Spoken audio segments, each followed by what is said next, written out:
प्रारंभ करेंगे। नमो अरिहंताणं, नमो सिद्धाणं, नमो आयरीयाणं, नमो वज्रायाणं, नमो लोये सौवसाहुणं, मोक्षमार्गस्य नेतारं, भेत्तारं कर्मभूभृतां, ज्ञातारं विश्वतत्त्वानां, वंदे तत्पुण्यलब्धये। 1008 से बोलना है। कालीनाथ भगवान की जय। द्वासाम जिनवाणी माता की जय। आचार्य श्रेष्ठ आचार्य गुरुवर श्री 108 उमा स्वामी जी महाराज की जय। आचार्य श्रेष्ठ आचार्य गुरुवर श्री 108 विद्यासागर जी महाराज की जय। जगत पूज्य मुनि कुंभव श्री 108 सुधा सागर जी महाराज की जय। समस्त मुनि संघ की जय। दूसरे अध्याय अपना चल रहा है, उसके 25 सूत्र अपने हो गए थे। एक बार उन सूत्रों का उच्चारण करेंगे। औपसमेच्छायकौ भावौ मिश्रश्च जीवस्य स्वतत्वमौदैपारिणामकौ च। औपसमेच्छायकौ भावौ मिश्रश्च जीवस्य स्वतत्वमौदैपारिणामकौ च। द्विनवास्ता दशैकविंशति त्रिभेदा यथाक्रमम्। द्विनवास्ता दशैकविंशति त्रिभेदा यथाक्रमम्। सम्यक्त्व चारित्रे ज्ञान दर्शन दान लाभ भोगोपभोग वीर्याणि च। ज्ञान दर्शन दान लाभ भोगोपभोग वीर्याणि च। ज्ञानाज्ञान दर्शन लब्ध्यश्चतुस्त्रि पंचभेदाः सम्यक्त्व चारित्र संयमा संयमाश्च। ज्ञानाज्ञान दर्शन लब्ध्यश्चतुस्त्रि पंचभेदाः सम्यक्त्व चारित्र संयमा संयमाश्च। गति कसायलिंग मिथ्या दर्शनाज्ञाना संयता सिद्धलेस्याश्चतुश्चतुस्त्रैकैकैकैक षड्भेदाः। गति कसायलिंग मिथ्या दर्शनाज्ञाना संयता सिद्धलेस्याश्चतुश्चतुस्त्रैकैकैकैक षड्भेदाः। जीवभव्याभव्यत्वानि च उपयोगो लक्षणम्। सा द्विविधोष्ट चतुर्भेदः संसारिणो मुक्ताश्च समनस्का मनस्काः संसारिणस्कृशस्थावराः पृथिव्यप्तेजो वायु वनस्पतयः स्थावराः द्विन्द्रियादयस्त्रसाः पंचेन्द्रियाणि द्विविधानि निर्वृत्युपकरणे द्रव्येन्द्रियम् लब्धुप योगौ भावेन्द्रियम् स्पर्शन रसन घ्राण चक्षुः श्रोत्राणि स्पर्श रस गंध वर्ण शब्दास्तदर्थाः श्रुत मनिन्द्रियस्य वनस्पत्यन्ता नामेकम् कृमि पिपीलिका भ्रमर मनुष्यादीनामेकैक वृद्धानि संज्ञिनः समनस्काः। यहां तक अपना कल हो गया था। कल के सूत्रों का एक बार रिवीजन करेंगे। सूत्र नंबर 8 से 7 सूत्र जीवों के जो 5 भाव हैं, वो 5 भाव का वर्णन हमने परसों कर लिया था। कल उसका रिवीजन भी हो गया था। आज सूत्र नंबर 8 से अपन रिवीजन करेंगे। यहाँ जीव का लक्षण बताया गया। जीव किसे कहते हैं? उपयोगो लक्षणम। जीव का लक्षण उपयोग है। उपयोग किसे कहते हैं? जो चेतना के साथ या जीव के साथ हमेशा पाया जाए, ठीक है, उसको हम उपयोग कहेंगे। चैतन्य अनुविधायी आत्मा के परिणाम को उपयोग कहते हैं। चैतन्य अनुविधायी आत्मा का परिणाम जो चेतना के साथ अनुविधायी हमेशा पाया जाए, उसे हम उपयोग कहते हैं। जैसे जितने जीव हैं उन सभी के जानना और देखना, ये 2 काम होते हैं। ये दो स्वभाव हैं जीव के।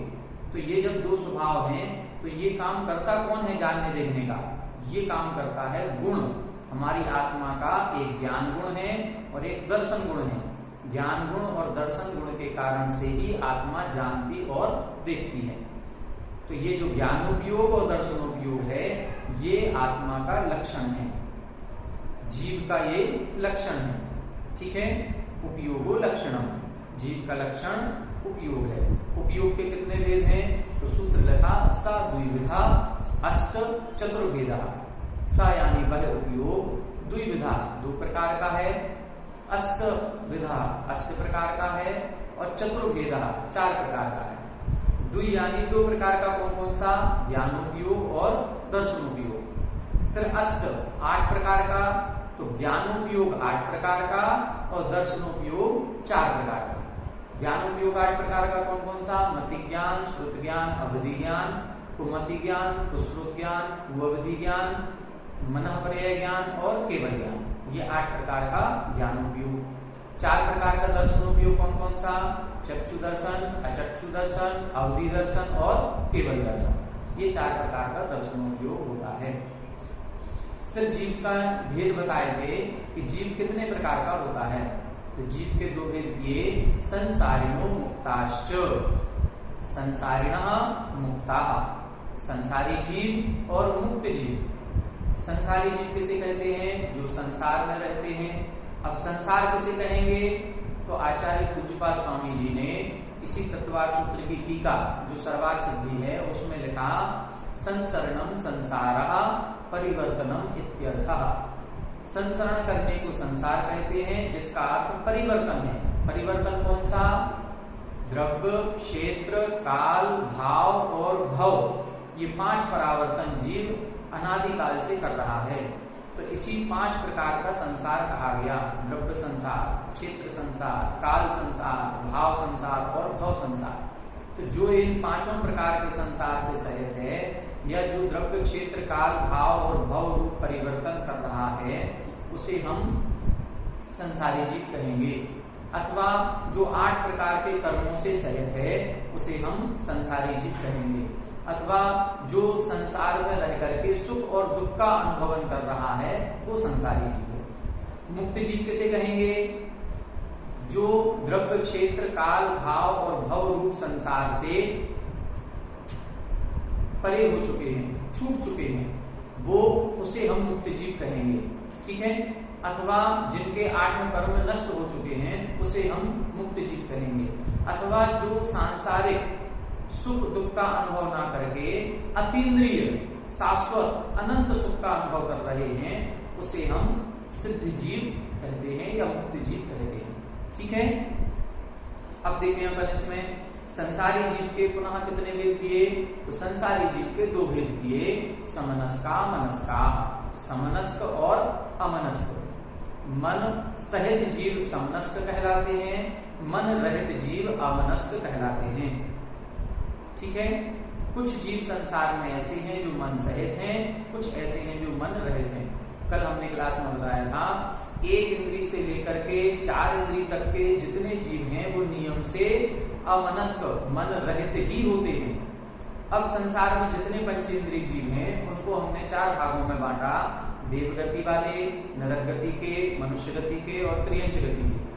तो इन पंचेंद्रिय जीवों में जो देव, नारकी और मनुष्य हैं, ये तो नियम से सैनी ही होते हैं, मन सहित ही होते हैं।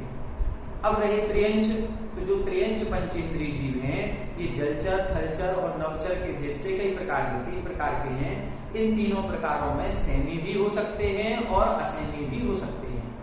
कुछ जलचर जीव असैनी मन रहित भी हो सकते हैं और कुछ जलचर जीव सैनी भी हो सकते हैं। इसी प्रकार से नवचर और थलचर। तो त्रियंच पंचेंद्रिय जो जीव हैं, इनमें दोनों प्रकार के भेद बनेंगे। मनुष्य, देव और नारकी तो नियम से सैनी ही होते हैं। फिर जीव के 2 भेद किए जो संसारी जीव हैं, संसारिणस् त्रसस्थावरा। संसारी जीव के 2 भेद, त्रस जीव और स्थावर जीव। त्रस जीव और स्थावर जीव किसे कहेंगे हम? त्रस जीव उन्हें कहेंगे जो 2 इंद्रिय आदि हैं, 2 इंद्रिय, 3 इंद्रिय, 4 इंद्रिय और पंचेंद्रिय, ये इंद्रिय जीवों को हम त्रस जीव कहते हैं। और जिनके मात्र एक ही इंद्रिय होती है उसे हम स्थावर जीव कहते हैं। स्थावर जीवों के पुनः नाम बताए थे, पृथ्वी, जल, अग्नि, वायु और वनस्पति। जल का एक, अग्नि का एक, वायु का एक, वनस्पति का एक और पृथ्वी का एक, ऐसे 5 स्थावर कहलाते हैं। कल हमने इनके भेद प्रभेद भी बताए थे कि ये पांचों प्रकार के स्थावर जो हैं ये सूक्ष्म और बादल के भेद से दो दो प्रकार के होते हैं। पृथ्वी का एक सूक्ष्म, पृथ्वी का एक बादल, जल का एक सूक्ष्म, जल का एक बादल, वायु का एक सूक्ष्म, वायु का एक बादल और अग्नि का एक सूक्ष्म, अग्नि का एक बादल। ऐसे चार तो ये भेद हो गए। फिर उसके बाद वनस्पति, वनस्पति का एक जो है उनके दो भेद करते हैं, साधारण वनस्पति और प्रत्येक वनस्पति। फिर साधारण वनस्पति के दो भेद करते हैं, नित्य निगोद, इतर निगोद। इसी तरह प्रत्येक वनस्पति के भी दो भेद करते हैं, सप्रतिष्ठित प्रत्येक और अप्रतिष्ठित प्रत्येक। अब जो साधारण वनस्पति है उसके जो नित्य निगोद और इतर निगोद भेद किए हैं, वो नित्य निगोद और इतर निगोद के भी दो दो भेद बनेंगे, सूक्ष्म और बादर। सूक्ष्म निगोद, सूक्ष्म नित्य निगोद, बादर नित्य निगोद, सूक्ष्म इतर निगोद, बादर इतर निगोद। ऐसे सूक्ष्म बादर के भेद बन जाते हैं। तो एक इंद्रिय जीवों के चार भेद बनते हैं। क्लियर हुआ? एक इंद्रिय जीवों के कितने भेद हो गए? चार भेद। कैसे? 14 भेद, 4 नहीं सॉरी 14 भेद बनते हैं। 14 भेद कैसे बनेंगे? पृथ्वी का एक सूक्ष्म बादल, जल का एक सूक्ष्म बादल, अग्नि का एक सूक्ष्म बादल, वायु का एक सूक्ष्म बादल, फिर नित्य निगोद सूक्ष्म बादल, इतर निगोद सूक्ष्म बादल।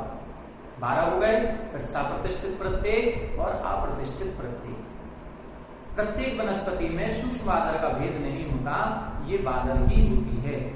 ठीक है, अब आगे देखें। त्रसजीव किसे कहते हैं? तो त्रसजीवों की परिभाषा बताई, द्विइंद्रियादयस्त्रसाः, दो इंद्रिय आदि जीवों को त्रसजीव कहते हैं। दो इंद्रिय आदि। अब त्रसजीवों के भी हम दो प्रकार से भेद करेंगे। जिनके पूरी इंद्रियां होती हैं उनको हम सकलेंद्रिय कहते हैं। सकल इंद्रिय, संपूर्ण 5 इंद्रियां हैं, पांचों जिनके पाई जाएंगे वो सकलेंद्रिय। लेकिन जिनके पांचों नहीं है, कुछ ना कुछ कम है, तो उनको हम बोलेंगे विकलेंद्रिय। ऐसे विकलेंद्रिय जीव 3 प्रकार के होते हैं, 2 इंद्रिय, 3 इंद्रिय और 4 इंद्रिय। इसीलिए इनको विकलत्रय कहा जाता है, क्योंकि ये 3 है, 2 इंद्रिय, 3 इंद्रिय, 4 इंद्रिय। और पंचेंद्रिय जीव सकलेंद्रिय कहलाते हैं। इंद्रियां कितनी होती हैं? इंद्रियां 5 होती हैं। पांचों प्रकार की इंद्रियां कितने प्रकार की हैं? पांचों प्रकार की इंद्रियां 2-2 प्रकार की हैं, द्रव्येंद्रिय और भावेंद्रिय। इसको बहुत अच्छे से समझें। कल हमने समझाया था, कुछ लोगों का फोन आया था कि इसको फिर से समझाएं, तो इसमें फिर से देखें, द्रव्येंद्रिय और भावेंद्रिय। द्रव्येंद्रिय के दो भेद करेंगे, निर्वृत्ति और उपकरण। रचना विशेष को निर्वृत्ति कहते हैं, और जिस चीज की रचना हो गई अब उसकी सुरक्षा, रक्षा करने का काम उपकरण का है। तो निवृत्ति 2 प्रकार की, अभ्यंतर निवृत्ति, बाह्य निवृत्ति। हमारे पास 2 चीजें हैं, एक आत्मा के प्रदेश हैं और एक पुद्गल के प्रदेश हैं। हमारा शरीर है और हमारी आत्मा है। तो जब शरीर का निर्माण होता है तो हमारी जो आत्मा है वो आत्मा शरीर के आकार की हो जाती है, या आत्मा के प्रदेश का इंद्रिय के आकार का हो जाना, उसे हम अभ्यंतर निवृत्ति कहेंगे।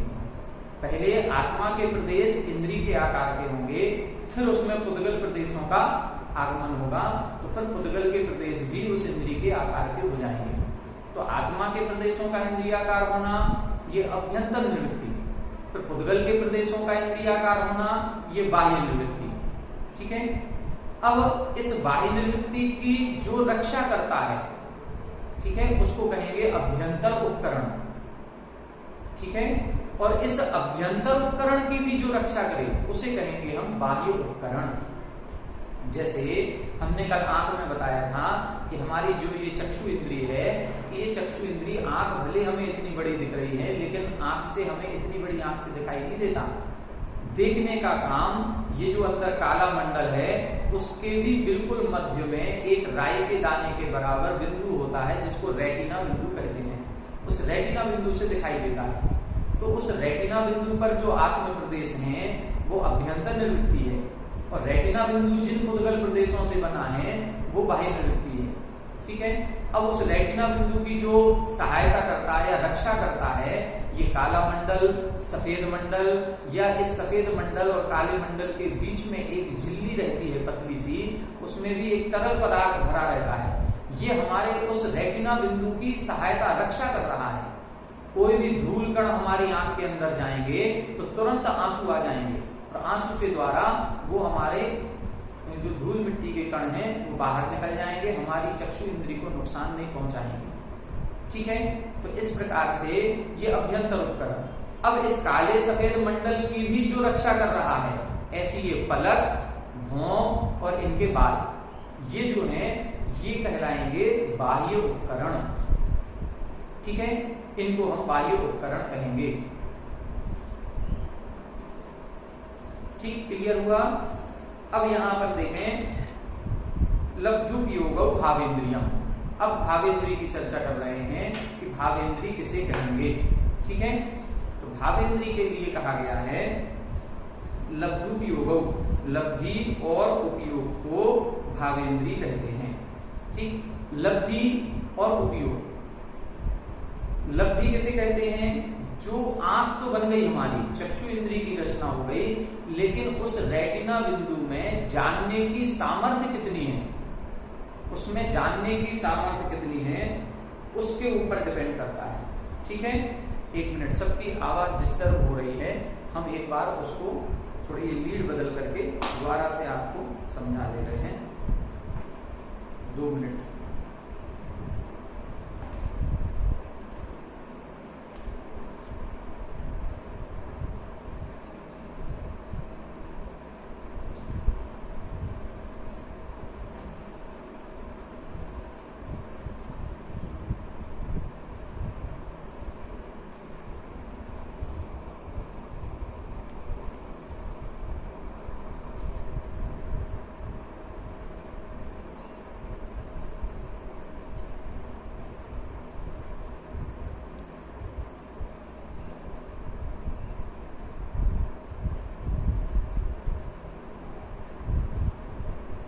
देखें, आवाज आएगी, अब आ रही है, आवाज आ रही है, आवाज आ रही। ठीक है, अब देखें अपन जो बता रहे थे, लब्धुपयोगौ भावेंद्रियम, लब्धि और उपयोग को भावेंद्री कहते हैं। लब्धि किसे कहते हैं?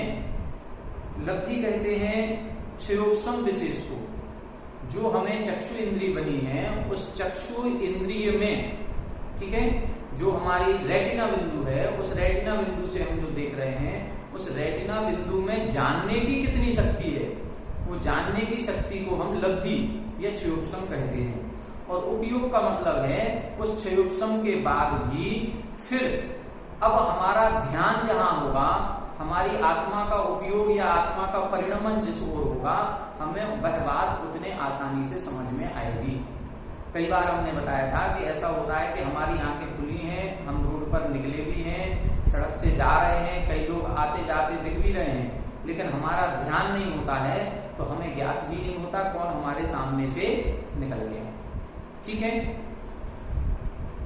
अब आगे देखें, भावेंद्री के बाद फिर इंद्रियों के नाम बताए थे। इंद्रियां 5 प्रकार की हैं, स्पर्शन, रसना, घ्राण, चक्षु और कर्ण। स्पर्शन इंद्रिय से क्या होता है? तो अगला सूत्र लिखा, स्पर्शन इंद्रिय स्पर्श करने का काम करती है, छू करके जानती है। क्या छू करके जानती है?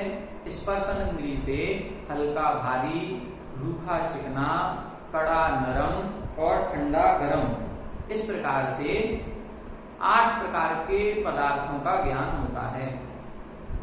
रसना इंद्रिय से रस का ज्ञान होता है, तो रस को मुख्य रूप से 5 प्रकार का कहा गया, खट्टा, मीठा, कड़वा, चरपरा और कसायला। गंध 2 प्रकार की, सुगंध और दुर्गंध। वर्ण 5 प्रकार का होता है, काला, नीला, पीला, लाल, सफेद। शब्द 7 प्रकार के कहे गए हैं, सा, रे, गा, मा, पा, धा, नी।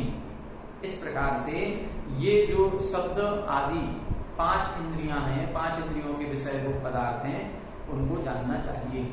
ये इंद्रियां इन्हीं को विषय करती हैं, ये एक दूसरे का अतिक्रमण नहीं करती हैं। स्पर्शन इंद्रिय स्पर्श करके जानेगी, रसना इंद्रिय रस को जानेगी, घ्राण इंद्रिय गंध को जानेगी।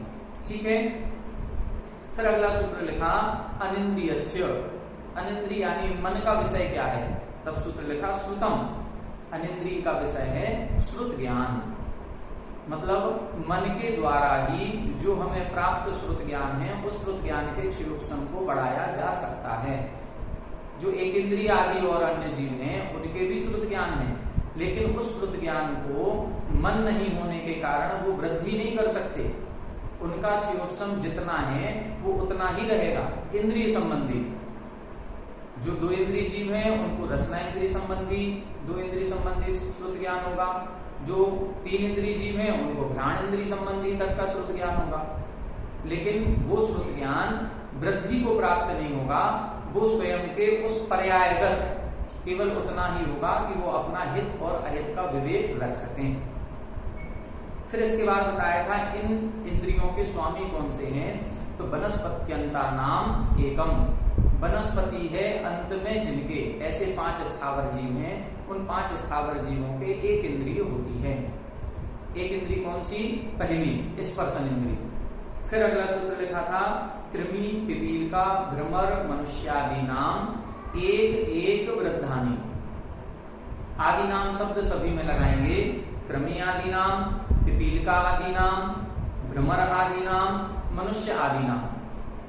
कृमि आदि जीवों के एक वृद्धि करनी है, मतलब पहले एक इंद्रिय के स्वामी बताए थे, तो अब 2 इंद्रिय जीव कृमि आदि जीवों के होंगे, पिपीलिका चींटी आदि जीवों के 3 इंद्रियां होंगी, भ्रमर भौरा आदि जीवों के 4 इंद्रियां होंगी, और मनुष्य आदि जीवों के 5 इंद्रियां होती हैं। फिर आगे इन्होंने लिखा संगिनः समनस्का, संगी जीव समनस्क भी होते हैं। ठीक है, संगी जीव समनस्क भी होते हैं। मन सहित जीव को समनस्क कहते हैं और ऐसे जीव संगी या सैनी कहलाते हैं। यहां तक अपना कल हो गया था, अब आगे अपन को पढ़ना है। ठीक है, अब आगे एक प्रकरण प्रारंभ हो रहा है विग्रह गति का। विग्रह गति क्या कहलाती है, किस प्रकार से होती है, इसको हम समझने का प्रयास करेंगे। विग्रह गति को समझें, जब हमारा जो आत्मा है जब यहां से मरण करता है, ठीक है, जब हमारा मरण होता है तो हमारी आत्मा एक गति से दूसरी गति की ओर गमन करती है। ठीक है, जब ये आत्मा गमन करती है तो एक शरीर, ये जो हमारा है औदारिक शरीर, ये तो छूट जाता है यहीं पर। अब जो आत्मा जा रही है उस समय केवल तेजस शरीर और कार्बन शरीर और आत्मा, ये 3 चीजें ही अगली पर्याय के लिए जाती हैं। तो अगले शरीर को प्राप्त करने के लिए जो गति होती है उसे हम विग्रह गति कहते हैं। विग्रह गति किसे कहेंगे, एक शरीर को छोड़कर दूसरे नवीन शरीर को प्राप्त करने के लिए जो गति कैसी होती है, तो अगला सूत्र इन्होंने लिखा, ध्यान से देखें, विग्रह गतौ कर्म योगः।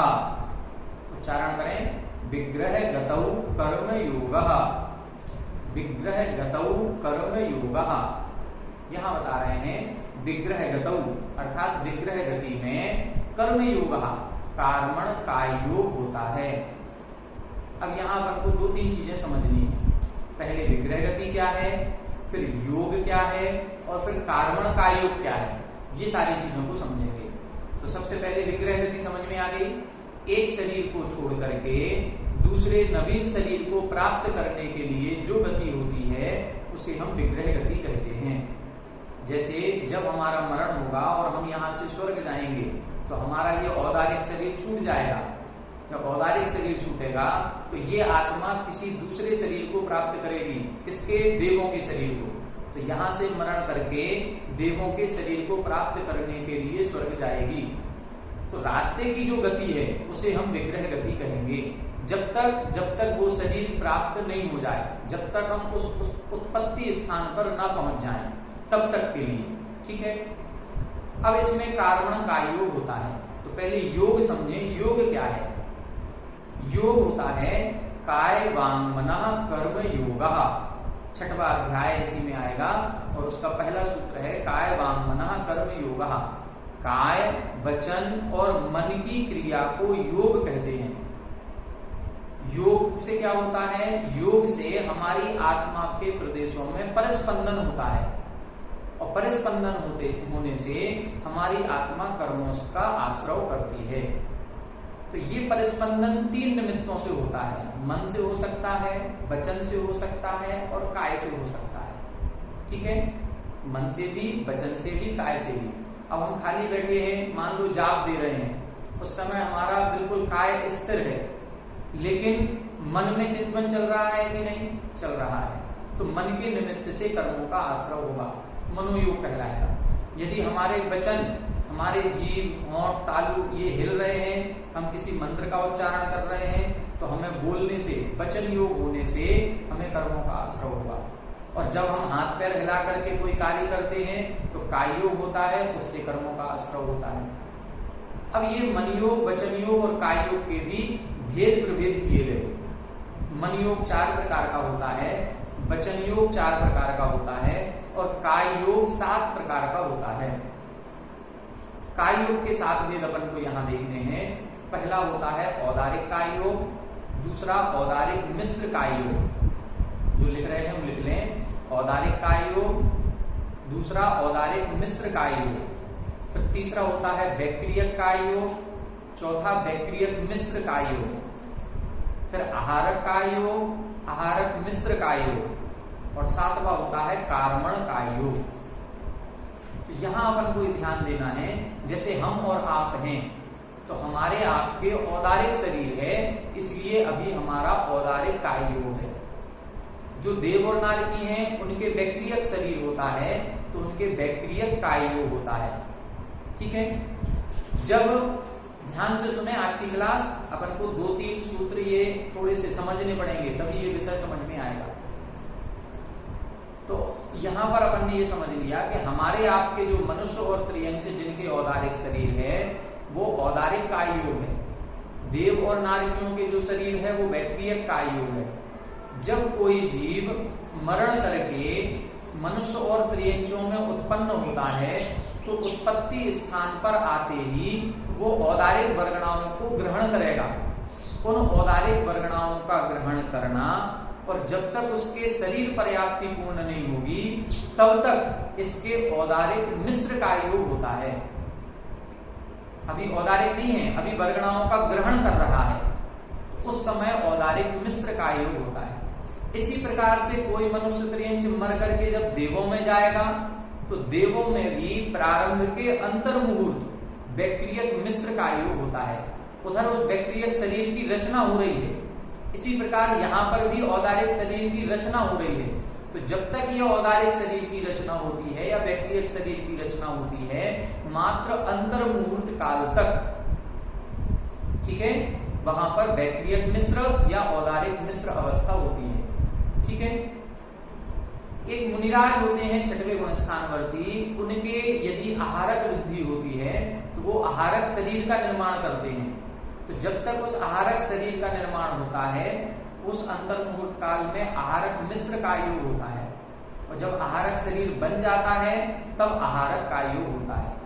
तो ऐसे ये 7 काय योग होते हैं, औदारिक, औदारिक मिश्र, वैक्रियक, वैक्रियक मिश्र, आहारक, आहारक मिश्र, और 7वां है कार्मण काय योग। अब ध्यान से देखें अपन, जब इस शरीर को हमने छोड़ दिया, यहां से हमारा मरण हुआ तो ये शरीर हमारा छूट गया, और ये शरीर छूट गया मतलब औदारिक काय योग हमारा नष्ट हो गया, और अभी हम रास्ते में हैं, देवों के उत्पत्ति स्थान तक पहुंचे नहीं, तो उधर अभी वैक्रियक मिश्र भी शुरू नहीं हुआ। तो इस बीच की अवस्था ये जो बनती है रास्ते की, उस रास्ते में कौन सा काय योग होगा, उस रास्ते के काय योग को कार्मण काय योग कहा गया।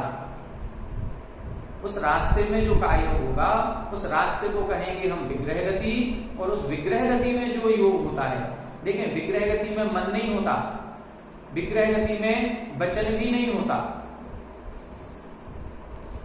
विग्रह गति में मन नहीं है, विग्रह गति में वचन नहीं है। ठीक है, क्लियर हुआ।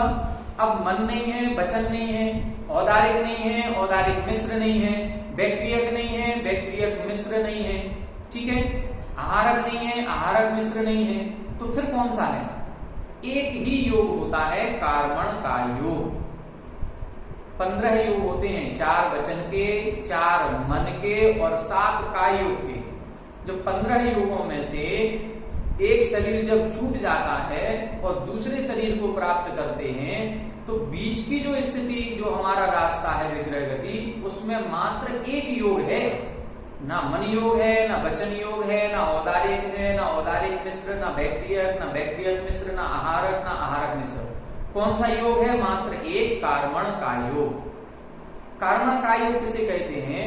जो हम पूरे जीवन भर कर्मों का बंध करते हैं, जो हम पूरे जीवन भर कर्मों का बंध करते हैं, उन कर्मों का समूह कार्मण का योग कहलाता है।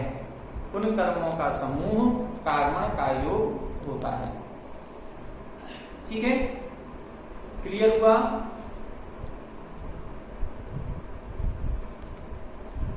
अब देखें इधर,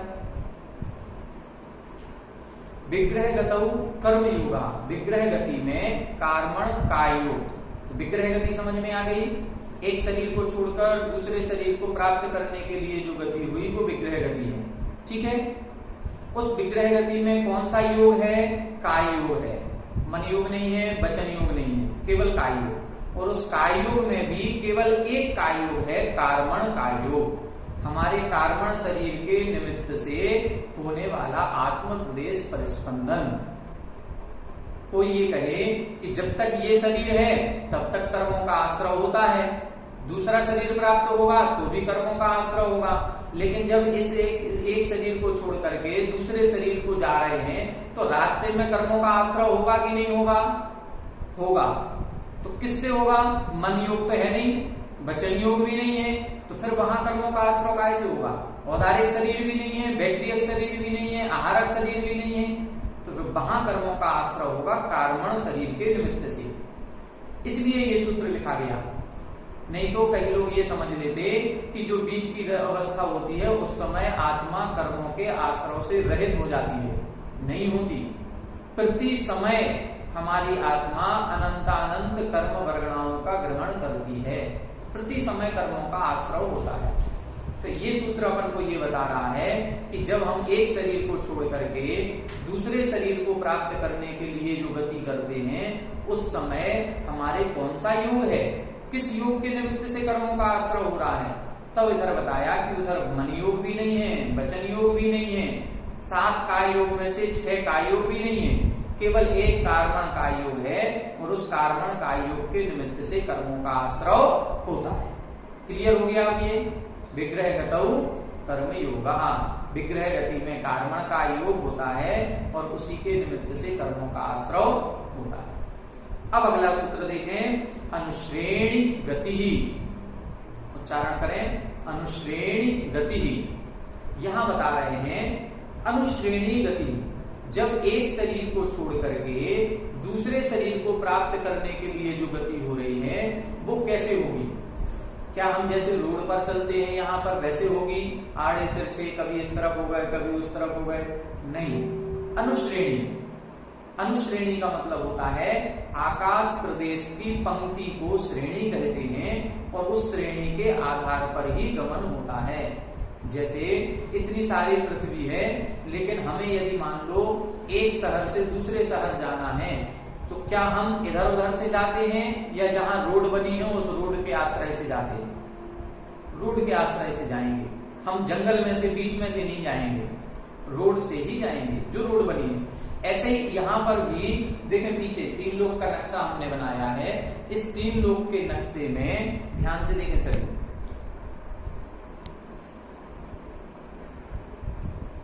ठीक है। इस 3 लोक के नक्शे में देखें कैसे दिखाएंगे। यहां पर ये लाइन खींची हुई है क्रम से, इस प्रकार से खड़ी लाइन है और आड़ी लाइन है। जैसे कपड़ा होता है अपना, उस कपड़े में पानी के छन्ने में देखें 2 तरह के धागे होते हैं, आड़े धागे होते हैं और एक खड़े धागे होते हैं। तो बिल्कुल बारीक धागे जैसी ऐसी ही यहां पर भी श्रेणियां बनी हुई हैं। उन श्रेणियों के कारण से ही जीव का गमन होता है। ठीक है, इधर उधर से आड़े तिरछे गमन नहीं होता है, श्रेणियों के आधार पर ही जीव का गमन हुआ करता है। ठीक है, तो अब अपन को ये समझना है कि श्रेणियों के आधार पर ही जीव का गमन होगा।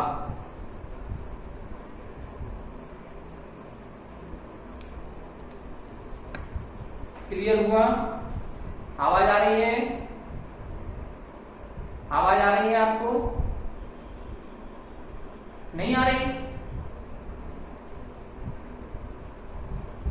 आवाज नहीं आ रही क्या?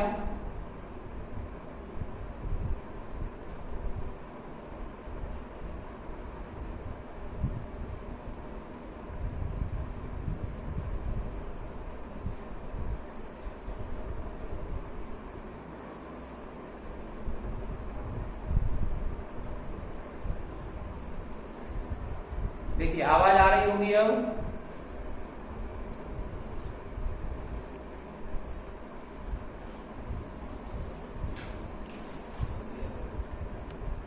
आ रही आवाज? हाँ ठीक है। देखें इधर अपन, ये जो हम इधर बता रहे थे, देखें इधर ये इस तरह से यहाँ पर ये सीधी लाइनें भी हैं, इस तरह से ये आड़ी लाइनें भी, एक जाल जैसी रचना बन जाती है। जैसे जाल होता है या कपड़े पर जाली होती है, उस जाली जैसी संरचना यहां पर आपकी बन जाएगी। और देखें पास में आ जाएं, ठीक है, दिखाई दे रहा है? तो ये ऐसी जाली जैसी रचना बनेगी, इनको बोलते हैं अनुश्रेणी। ये श्रेणियां हैं और इन श्रेणियों के आधार पर ही जीव का गमन होता है। क्लियर हुआ? आड़े तिरछे गमन नहीं होगा। जब हमारी आत्मा जाएगी, यहां से स्वर्गों में जाना है, तो हम श्रेणी के आधार पर ही ऊपर जाएंगे। ऊपर से कोई देव नीचे आएगा तो वो भी श्रेणी के आधार पर ही नीचे आएगा। आगे और देखेंगे अपन। अब जीव की गति होती कैसी है? तो जीव होते हैं दो प्रकार के, एक संसारी जीव और एक मुक्त जीव। ठीक है, एक संसारी जीव और एक मुक्त जीव। तो संसारी जीव और मुक्त जीव में से जो 27 नंबर का सूत्र लिखा, उसमें बता रहे हैं मुक्त जीव की गति कैसी होती है। देखें, अविग्रहा जीवस्य, सूत्र का उच्चारण करें, अविग्रहा जीवस्य। अविग्रहा जीवस्य का मतलब है मुक्त जीव की गति अविग्रहा, विग्रह से रहित होती है। विग्रह का अर्थ क्या है? विग्रह का अर्थ है मोड़। जैसे हम सड़क पर मुड़ जाते हैं, टर्न आ जाता है तो वहां से टर्न हो जाएंगे, मुड़ जाएंगे। तो ऐसे अविग्रहा, मोड़ से रहित होती है। सिद्ध जीव की गति कैसी होगी? मोड़ से रहित। मोड़ से रहित का मतलब सीधी, ऋजु गति जिसको हम कहते हैं। तो जो मुक्त जीव की गति है, मुक्त जीव से क्या अभिप्राय? मुक्त जीव से अभिप्राय यह है कि ऐसे एक मुनिराज, जो मुनिराज तपस्या कर रहे थे यहाँ मध्य लोक में, देखें यहाँ पर बोर्ड की तरफ देखें, ये मध्य लोक में यहाँ बैठे हैं और वो तपस्या कर रहे हैं। और जैसे ही उनके कर्मनाश होंगे तो ये कर्मनाश करते ही इनकी आत्मा सीधी, बिल्कुल मुड़ेगी नहीं, और सीधी ऊपर जाकर के यहाँ सिद्धालय में विराजमान हो जाएगी। ये यहाँ बिल्कुल सीधी जाएगी और ऊपर सिद्धालय में यहाँ पर विराजमान हो जाएगी, मुड़ेगी नहीं। एक भी प्रदेश इधर से उधर नहीं होंगे। जिन प्रदेशों पर बैठे थे उन्हीं श्रेणियों के आधार पर सीधे ऊपर जाएंगे और उनकी आत्मा बिल्कुल ठीक। इसीलिए हम तीर्थ क्षेत्रों की वंदना करने जाते हैं। तीर्थ क्षेत्रों की वंदना क्यों करते हैं? इसीलिए सिद्ध क्षेत्रों पर जाते हैं कि ये वही पवित्र भूमि है जिस भूमि पर तीर्थंकरों ने या मुनिराजों ने बैठ करके तपस्या की थी, साधना की थी और यहीं से मोक्ष की प्राप्ति की। तो जब हम तीर्थ वंदना करें, शिखर जी आदि में जाएं और किसी टॉप पर चरण चिन्हों को देखें, तो चरणों की तो वंदना करें ही करें। चरणों को वंदना करने के बाद ऊपर भी एक बार देख करके उनको नमस्कार करें, क्योंकि ठीक उसी टॉप के ऊपर वो तीर्थंकर ऊपर विराजमान है, कहीं दूर नहीं है, इधर उधर नहीं होंगे। वो आकाश प्रदेश बिल्कुल श्रेणी पर सीधे ही जाते हैं, टर्निंग नहीं होती उनकी, मोड़ नहीं होता। ठीक है, तो ये अविग्रहा जीवस्य मतलब जो मुक्त जीव हैं उनकी गति सीधी होती है, वो कहीं मोड़ नहीं लेते। संसारी जीव क्या करते हैं? तो अगला सूत्र लिखा, विग्रहवती च संसारिणः प्राक् चतुर्भ्यः। विग्रहवती च संसारिणः प्राक् चतुर्भ्यः। विग्रहवती, गति नहीं है इधर, विग्रहवती वा शब्द है। विग्रहवती च संसारिणः प्राक् चतुर्भ्यः। यहां बता रहे हैं संसारिणः, संसारी जीव की गति कैसी होती है? संसारी जीव की गति विग्रहवती, विग्रह वाली होती है, मूढ़ सहित होती है। मुक्ति जीव की कैसी लिखी थी? अविग्रह, विग्रह मूढ़ से रहित थी। यहां कैसी है? विग्रहवती, मतलब मूढ़ से सहित है। और चा शब्द लगाया है, चा शब्द से अविग्रह भी आ जाएगा। मतलब संसारी जीव की गति मूढ़ सहित भी है और मूढ़ रहित भी है।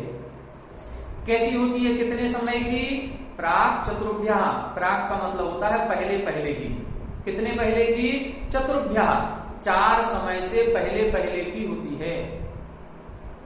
4 समय के पहले की, मतलब चौथे समय में नियम से उस जीव का जन्म दूसरी गति में हो जाता है। समय क्या कहलाता है? समय को समझें।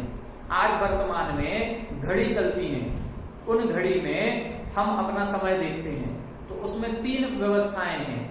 1 घंटे की व्यवस्था है, 1 मिनट की है और 1 सेकंड है। ठीक है, 60 सेकंड मिलकर के 1 मिनट बन जाता है, 60 मिनट मिलकर के 1 घंटा बन जाता है, 24 घंटे मिलकर के 1 दिन हो जाता है। तो वैज्ञानिकों ने जो घड़ी की कल्पना की है और समय की सबसे छोटी इकाई बताई है वो 1 सेकंड बताई है।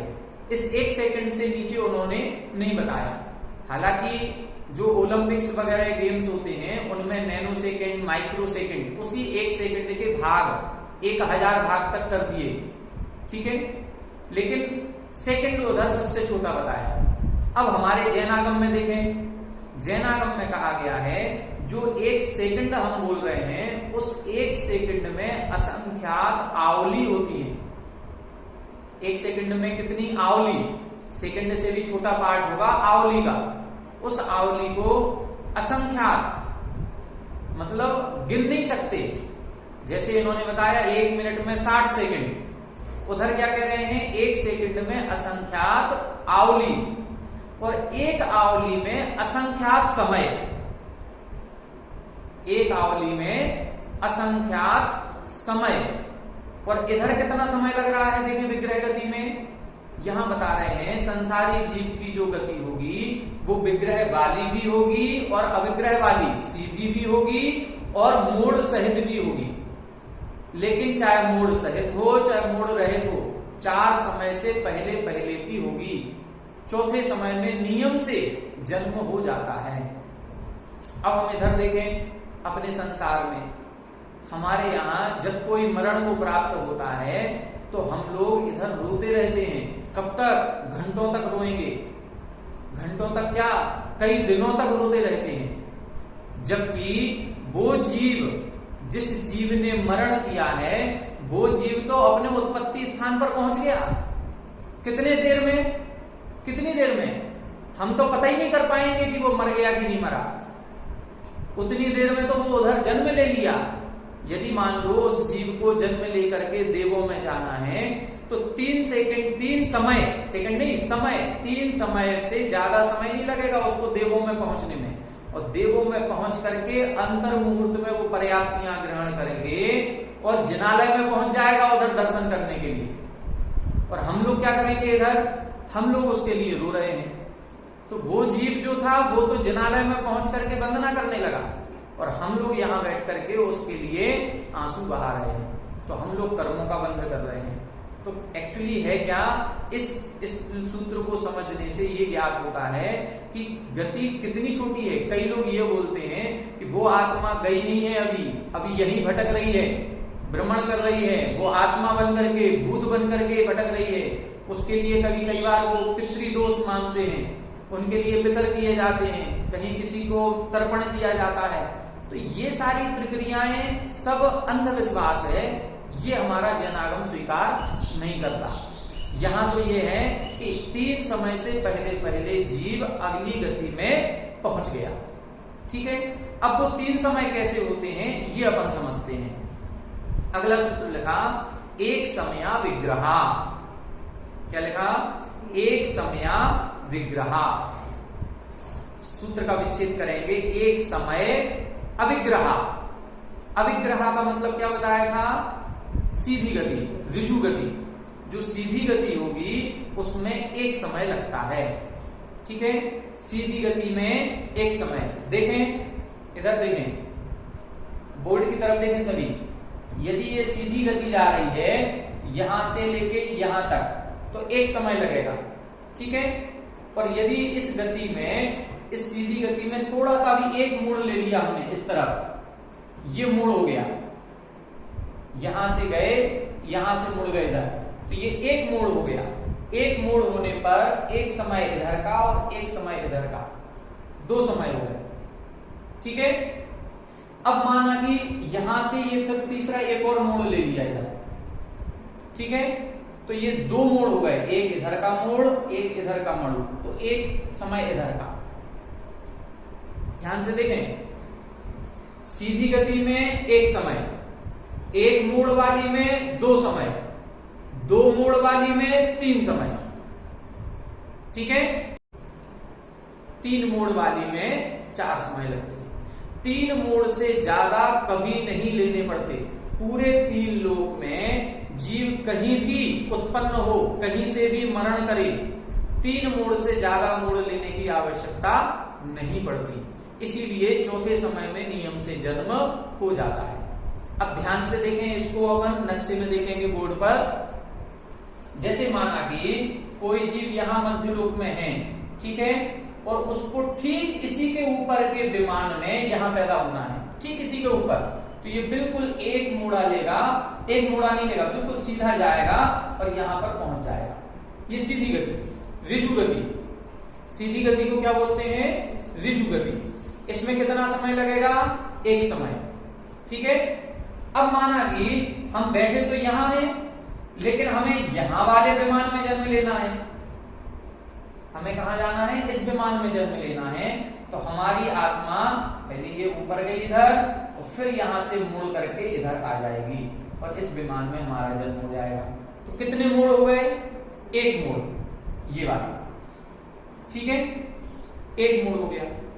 ये जो लोक आपको दिख रहा है, ये लोक का केवल बाहर का सरफेस बनाया है, अंदर की गहराई नहीं बनाई। अंदर की गहराई यदि देखेंगे तो 7 राजू की गहराई है। अब यदि इस जीव को यहां से जन्म मरण करके और इधर के अंदर वाले भाग में पैदा होना है तो उसको 2 मोड़े लेने पड़ेंगे। एक तो ये तो बाहर के बाहर हो गया, इसी बाहर के, इसी जो ग्रीन कलर का दिख रहा है, इस तरफ ग्रीन है, पीछे तरफ व्हाइट है। मान लो उसको व्हाइट तरफ वाले पॉइंट में जन्म लेना है, तो ये ग्रीन पर से पहले इधर ऊपर गया, फिर इधर मुड़ा और इसके बाद अंदर जाएगा जब तक उसका जन्म स्थान नहीं आ जाएगा। तो 2 मोड़े हो जाएंगे, एक मोड़ा इधर का और एक मोड़ा इधर का। इस तरह से ये अंदर जाएगा। ठीक है, 2 मोड़े हो गए। 2 मोड़े में कितने समय लगे? 3 समय। अब ध्यान से देखें, इस पूरे 3 लोक में ये जो सीधी रेखा खींची है ऊपर से नीचे तक, इधर से इधर और इधर से इधर, ये 1 राजू चौड़ी और पूरी ऊपर से नीचे 14 राजू लंबी, ये त्रस नाड़ी कहलाती है। ये क्या है? त्रस नाड़ी। पूरी ये ऊपर से नीचे तक त्रस नाड़ी या लोक नाड़ी। किसी किसी किताब में लोक नाड़ी मिलेगा, किसी किताब में त्रस नाड़ी मिलेगा। थोड़ा सा अंतर इसमें होता है। लोक नाड़ी पूरी 14 राजू की होती है और त्रस नाड़ी कुछ कम 13 राजू की होती है।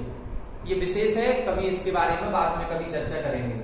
तो ये जो लोक नाड़ी त्रस नाड़ी है, इसके अलावा त्रस नाड़ी की गहराई 7 राजू की, चौड़ाई 1 राजू। देखें, ध्यान से देखें, ये जो त्रस नाड़ी रहेगी, त्रस नाड़ी बीचों बीच रहेगी। जैसे बीच कमरे में एक पिलर बना दिया हमने, वो पिलर के जैसी है ये, 1 बाई 1 राजू की, 1 राजू चौड़ी, 1 राजू गहरी और 14 राजू लंबी। त्रस नाड़ी कितनी है? 1 राजू चौड़ी, 1 राजू लंबी और 14 राजू की ऊंचाई। ठीक है, इस तरह से ये होगी। अब ये देखें इधर ये कॉर्नर जो बन रहे हैं यहां पर ऊपर हमने देखो नंबर डाल के रखे 1 2 3 4 5 और 6 दिख रहे हैं आपको 1 फिर 2 3 4 5 और 6 ये 6 निष्कुट क्षेत्र कहलाते हैं। इनको बोलते हैं निष्कुट क्षेत्र। निष्कुट ये लिखा है हमने निष्कुट क्षेत्र। ठीक है। अब देखें यदि मान लो इन निष्कुट क्षेत्रों में निगोदिया जीव ही पाए जाते हैं, 5 स्थावर जीव ही रहेंगे, त्रस जीव नहीं पाए जाते। त्रस जीव केवल त्रस नाड़ी में होते हैं। निष्कुट क्षेत्र जो है इसमें एक भी त्रस जीव नहीं होता, यहां पर स्थावर जीव ही पाए जाते हैं। ठीक है। अब यहां देखें यदि कोई जीव, देखें ध्यान से, यदि कोई जीव इस नीचे वाले निष्कुट क्षेत्र से ऊपर वाले निष्कुट क्षेत्र में जाएगा तो उसको 3 मोड़े लेने पड़ेंगे। इस निष्कुट क्षेत्र से इस निष्कुट क्षेत्र में, क्योंकि यहां से सीधी गति तो होगी नहीं, यहां पर आकाश प्रदेशों की पंक्ति नहीं है, यहां धर्म द्रव्य नहीं है, अधर्म द्रव्य नहीं है। जो 6 द्रव्य है वो तो इसके अंदर है, तो जब धर्म द्रव्य इधर नहीं होगा तो यहां से गमन कैसे होगा? इधर से गमन नहीं हो पाएगा। तो वो क्या करेगा, यहाँ का जीव, ये जो इधर 5 नंबर का जीव है, ये पहले इधर अंदर आएगा, फिर यहां से ऊपर जाएगा, फिर यहां से इधर अंदर आएगा और फिर यहां से और अंदर गहराई में जाएगा। तो 3 मोड़े हो गए, एक मोड़ा इधर का, एक मोड़ा इधर का और एक मोड़ा इधर का अंदर का गहराई। 3 मोड़े हमेशा निष्कुट क्षेत्र से निष्कुट क्षेत्र जाने वाले जीवों के ही होते हैं। त्रसनाड़ी से त्रसनाड़ी में जो जीव मरण करके जाएंगे उनके 2 मोड़े अर्थात 3 समय में काम हो जाता है, उनको आवश्यकता ही नहीं पड़ती तीसरे मोड़े की। तीसरा मोड़ा कहां होगा, जो निष्कुट क्षेत्र से इस निष्कुट क्षेत्र से इस निष्कुट क्षेत्र में जाए या इस निष्कुट क्षेत्र से इस निष्कुट क्षेत्र में जाए। विपरीत वाले में यहां से यहां जाएगा तो जरूरी नहीं है 3 मोड़े पे, यहां तो 2 मोड़े में भी काम चल जाएगा। लेकिन यहां से इधर जाए, यहां से इधर जाए या यहां से इधर जाए तो उसको जरूरत पड़ेगी 3 मोड़े लेने की। और 3 मोड़े जब होंगे तो कितने समय लगेंगे, 4 समय। फिर से देख लें, सीधी गति में यहां से देखें, सीधी गति में 1 समय, 1 मोड़े वाली में 2 समय, 2 मोड़े वाली में 3 समय और 3 मोड़े वाली में 4 समय। क्लियर हो गया। फिर से देखें, सीधी गति में 1 समय, 1 मोड़े वाली में 2 समय, 2 मोड़े वाली में 3 समय और 3 मोड़े वाली में 4 समय। अब पूरे 3 लोक में ऐसा कोई स्थान नहीं है कि 3 मोड़े से ज्यादा लेने पड़े, तो नियम से चौथे समय में जन्म हो ही जाएगा। हम लोग इधर क्या करते हैं, चाहे डॉक्टर हो चाहे हम लोग हो, हमारे सामने भी यदि कोई जीव का मरण हो रहा होगा तो हम लोग तो उसकी श्वास देखते हैं। अंत में क्या होता है, श्वास धीरे धीरे चलती है। एक श्वास अभी आई, अब उसके आधा मिनट बाद दूसरी श्वास आएगी, फिर उसके और अब आधा मिनट नहीं, अब 1 मिनट बाद तीसरी श्वास आएगी, फिर उसके 2 मिनट बाद एक और चौथी श्वास आएगी। तो जो लास्ट में होगा धीरे धीरे होगी। तो जब हम एक श्वास हमने देख ली, अब उसके बाद दूसरी सांस आई नहीं उनकी, अब वो आई 1 मिनट बाद, तो जब 1 मिनट तक तो हम ये सोचेंगे पता नहीं ये जिंदा है कि मर गए। जब आगे द्वारा दूसरी श्वास नहीं आएगी तब हम समझेंगे कि जो आखिरी सांस आई थी वो ही उनकी आखिरी थी। और यदि दूसरी आ गई तो हम सोचेंगे अभी तो जिंदा है। तो हम तो इधर 1 मिनट और 2 मिनट तक इंतजार करेंगे कि ये मरे भी हैं कि नहीं मरे, अभी आत्मा यही है या चली गई। लेकिन यदि मान लो वो आत्मा का मरण हो गया तो यहां हम इंतजार ही करेंगे, हम तो देख ही नहीं पाएंगे कि वो मरे कि नहीं मरे। और उधर आत्मा का जन्म हो जाएगा, उधर देवों में जाएंगे तो देवों में तो अंतर मुहूर्त में सारी पर्याप्तियां पूर्ण हो जाती हैं। और अंतर मुहूर्त में पर्याप्तियां पूर्ण होते ही पूरा कुमार अवस्था जैसा शरीर बनकर के सीधे खड़े हो जाते हैं। और सबसे पहले चाहे सम्यक दृष्टि हो चाहे मिथ्या दृष्टि हो, सबसे पहले जिनालय में जाते हैं और जिनालय में दर्शन करते हैं। तो यहां से जो चीज मरण किया वो तो वहां पर जाकर के जनालय में दर्शन करने लगा, पूजन पाठ करने लगा, और हम यहाँ पर 12-13 दिन तक केवल अशुभ भाव करते हुए अशुभ कर्मों का बंध करते हैं, असाता वेदनी कर्म का बंध करते हैं। तत्वार सूत्र का 6वें अध्याय में असाता वेदनी कर्म के आश्रव लिखे हैं। इसी में दुख, शोक, तापाक्रंदन, बधि परिदेवनान्यात्म परोभय स्थानान्य सद्वेद्यस्य। असाता वेदनी कर्म के आश्रव के कारणों में लिखा दुख करना, शोक करना, ताप करना, आक्रंदन करना, परिदेवन, ऐसा परिदेवन कि दूसरे को भी रोना आ जाए। हम लोग इतना चीख चीख करके रोते हैं कि पड़ोसी भी जो इकट्ठे हुए हैं, रिश्तेदार जो इकट्ठे हुए हैं, उनको भी रोना आ जाए, जबकि ना तो उनका कोई वो रिश्तेदार है ना कुछ है। जो व्यक्ति गया है वो तो चला गया, वो हमारा रिश्तेदार है, हम रो रहे हैं, लेकिन ऐसा चीख करके रोते हैं कि वो दूसरा भी रोने लगा, तो वो पाप का बंध हमको होगा। तो यहां तो हमें यही समझना है कि यदि कभी किसी जीव का मरण हो, कुछ भी हो, शोक नहीं करना है। इतना शोक करने से कुछ नहीं होना है, अपने कर्मों का ही बंध होना है। वह जीव तो जहां पहुंचना चाहिए था उसको, वो अपने कर्मों के कारण से वहां पहुंचेगा। हम हो सकता है हम भले ही कहते रहे कि वो तो स्वर्ग हुए, हम तो स्वर्गवासी लिखते हैं कि स्वर्ग ही गए होंगे, कोई जरूरी नहीं है। उन्होंने कौन से कर्म किए थे, कौन सी आयु का बंध किया था, वो अपनी आयु अपने कर्म के अनुसार या तो नरक में जाएंगे, त्रियंच में जाएंगे, मनुष्य में या देव में, कहीं भी जा सकते हैं। तो ये उनके जीवन भर के कर्मों पर डिपेंड करेगा कि वो कहां गए। लेकिन ये पक्का है कि चौथे समय में नियम से जन्म हो जाता है।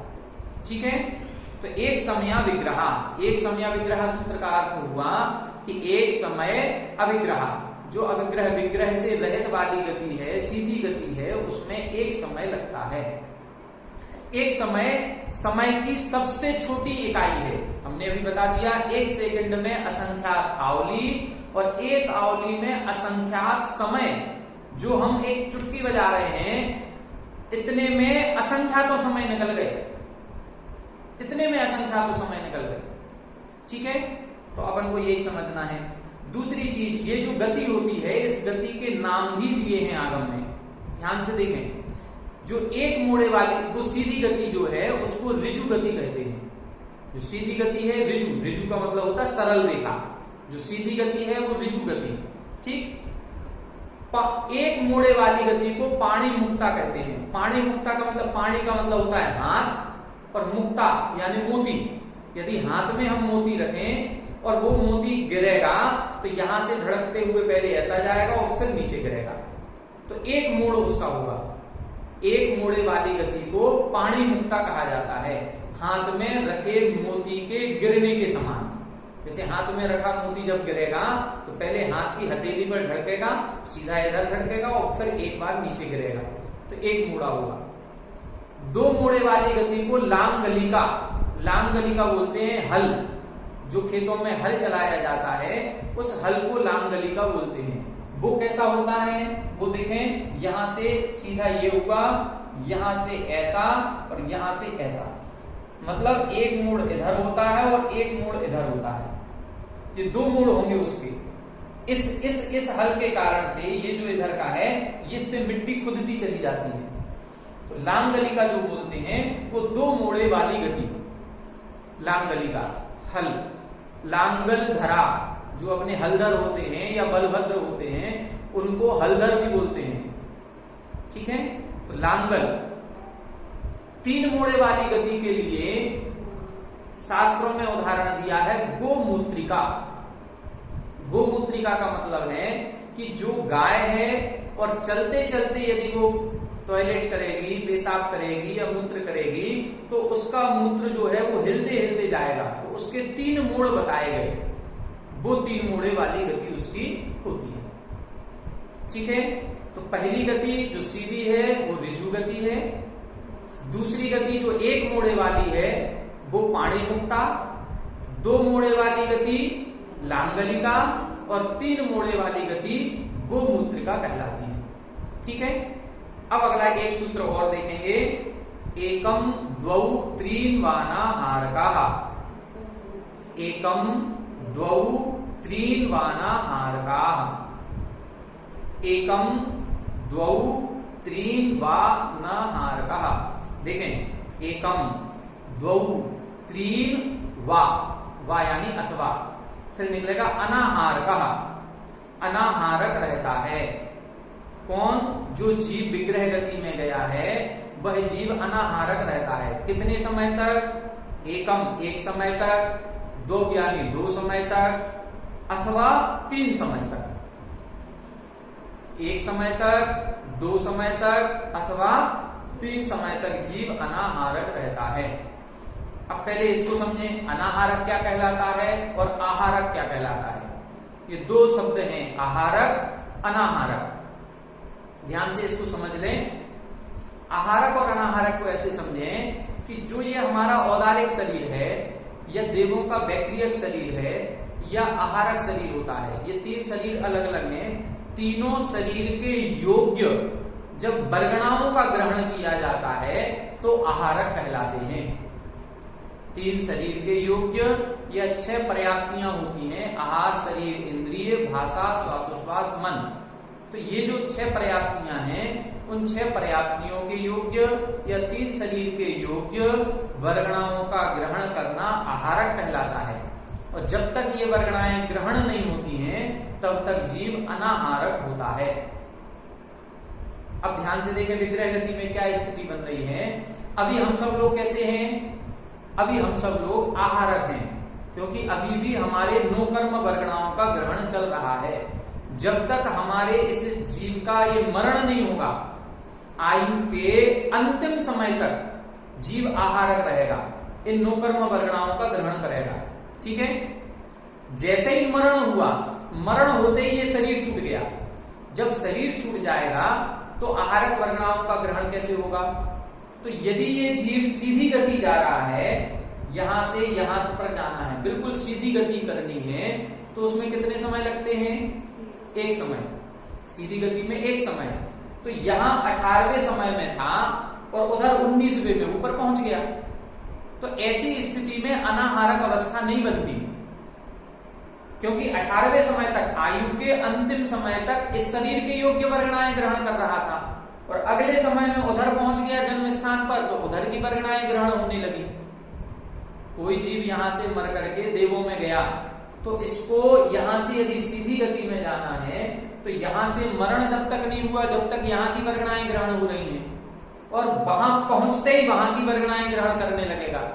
सीधी गति में 1 समय लगता है, तो 18वें समय तक यहां की वर्गणाएं ग्रहण कर रहा था, 19वें समय में वहां की वर्गणाएं ग्रहण कर रहा था, तो अनाहारक अवस्था नहीं बनती। सीधी गति में अनाहारक अवस्था नहीं होगी। अब जहां एक मूड़ा होगा, तो यहां से 18वें समय में चला और जन्म स्थान पर कब पहुंचेगा? 20वें में। यहां पर 18 है, 18वें समय में, इधर 19 हुआ और इधर 20 हुआ, तो 18वें में चला, तो 18वें में तो यहां की ग्रहण हो रही थी, 20वें में वहां की ग्रहण हो रही है, तो बीच में 1 समय का गैप आ गया कि नहीं? तो जहां पर एक मूड़ा होगा वहां 1 समय के लिए अनाहारक हो जाएगा, किसी भी प्रकार की वर्गणाओं का ग्रहण नहीं होगा। ठीक है। 1 मूड़े में 1 समय के लिए, तो 2 मूड़े में 2 समय के लिए, और 3 मूड़े में 3 समय के लिए। 3 मूड़े से ज्यादा फिर गति नहीं होती, इसीलिए सूत्र लिखा एकम द्वौ त्रीन वानाहारका। यह जीव जब विग्रह गति में होता है तब 1 समय, 2 समय अथवा 3 समय तक जीव अनाहारक रहता है। क्लियर हुआ? फिर से एक बार इसको देख लें, इसको एक बार फिर से समझें। जो हमारा ये शरीर है, औदारिक शरीर या बैक्टीरियक शरीर, इन शरीर के योग्य वर्गणाओं का ग्रहण करना आहारक कहलाता है। तो हमारा जब तक मरण नहीं हुआ हम अभी आहारक हैं। ठीक है। जैसे ही मरण यहां से होगा, मरण के अंतिम समय तक, आयु के अंतिम समय तक यहाँ की वर्गणाएं ग्रहण होंगी, और फिर यहां से जैसे ही मरण हुआ और अब हम देवों में पहुंचेंगे तो उस उत्पत्ति स्थान पर पहुंचते ही वहां की वर्गणाएं ग्रहण होने लगेंगी, पहुंचते ही ग्रहण होने लगेंगी। ठीक है। अब हमें ये देखना रास्ते में कितना समय लगा। जितने समय तक रास्ते में लगेगा, देखो यहां से हम कहीं की यात्रा में जाएंगे तो हम रास्ते के लिए खाना पानी ले जाते हैं, लेकिन यहां से जब मरण होता है तो रास्ते के लिए कोई खाना पीना नाश्ता कुछ नहीं होता, यहां तो वो अनाहारक हो जाएगा। मतलब यहाँ की वर्गणाएं यहीं खत्म हो जाएंगी, वहां की वर्गणाएं वहां पहुंचते शुरू होंगी। माना कि यहां से घर से खाना खा के चले और रास्ते में एक दिन लगना है, दूसरे दिन पहुंचेंगे तो दूसरे दिन जहां पहुंचेंगे वहां खाना खाएंगे, रास्ते में कोई व्यवस्था नहीं, तो एक दिन में एक दिन का अंतर आ गया कि नहीं आ गया। लेकिन सुबह खाना खा के चले और 2 घंटे लगने थे, 2 घंटे में हम झांसी पहुंच गए, शाम का खाना वहां खा लिया, तो बीच में अनाहारक रहे क्या? नहीं रहे। सुबह का खाना यहाँ खाया, शाम का खाना वहां खाया, अनाहारक यानी भूखे रहे ही नहीं। इसी तरह से यहां समझना है कि जो सीधी गति होगी उस सीधी गति में एक समय की गति होती है, इसलिए अनाहारक अवस्था नहीं बनती। जहां एक मूड़ा होगा, एक मूड़ा जहां होगा वहां पर अब 2 समय लग जाएंगे, 2 समय लगेंगे, लेकिन अनाहारक अवस्था एक समय की बनेगी। क्लियर?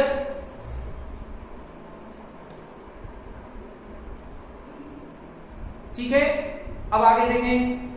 जहां 2 मोड़े होंगे वहां पर 2 समय के लिए, जहां 3 मोड़े होंगे वहां 3 समय के लिए जीव अनाहारक हो जाता है।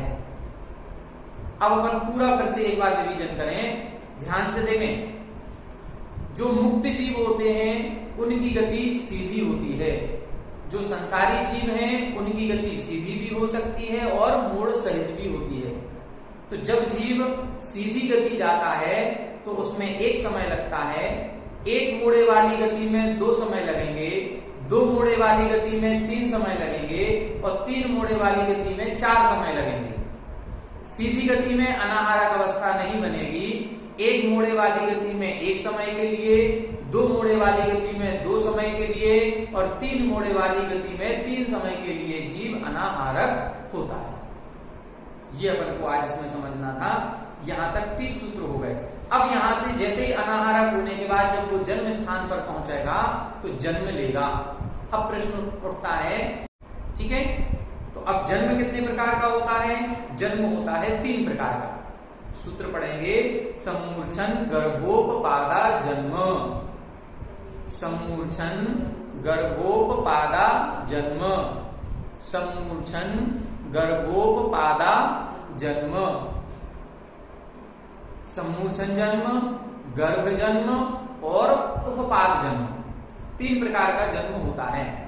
कौन कौन सा? सम्मूर्छन जन्म, गर्भ जन्म और उपपाद जन्म। अब इन 3 प्रकार के जन्म को समझें, ध्यान से देखें। इसमें भी 4 गति के जीव हैं, मनुष्य गति, त्रियंच गति, नरक गति और देव गति। तो एक सूत्र आगे इसमें आएगा, देव और नारकियों के तो उपपाद जन्म ही होता है। क्या होता है?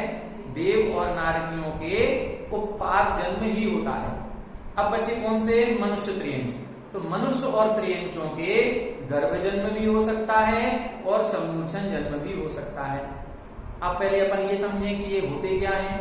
तो अपन को ये समझना है, ध्यान से देखें।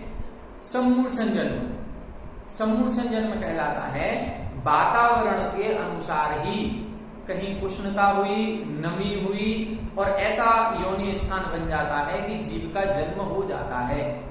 इसमें माता पिता के रज वीर्य की आवश्यकता नहीं पड़ती।